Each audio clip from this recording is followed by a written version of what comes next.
Let's take a look at this question. We're given a curve, y equals x squared minus 4x plus 6, and a straight line, y equals 10 minus x, and we're asked to calculate the shaded area between them. That means that this is an area between curves question. We're also told the points of intersection, which are x equals -1 and x equals 4, and these will be the limits of our integration. To find the area between two curves, remember we use upper minus lower. Looking at the diagram, we can see that our straight line is the upper curve and the quadratic is our lower curve. Writing this in the correct notation means that we are integrating between -1 and 4. Our upper curve, which is 10 minus x, minus our lower curve, which is x squared minus 4x plus 6.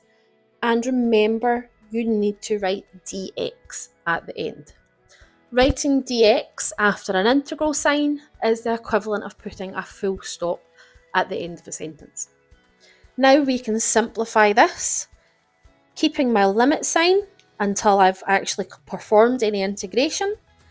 I then have 10 minus x, then multiplying this bracket through by -1, I get -x squared plus 4x minus 6, again with dx at the end. I can now tidy this up, giving me -x squared plus 3x plus 4. And that's me now in a form that I can integrate. Integration, remember, increase your power, divide by your power. And because I'm starting my integration, I can drop my integral sign and my dx. So this is going to become -x cubed over 3 plus 3x squared over 2 plus 4x, keeping in mind that our limits are between -1 and 4.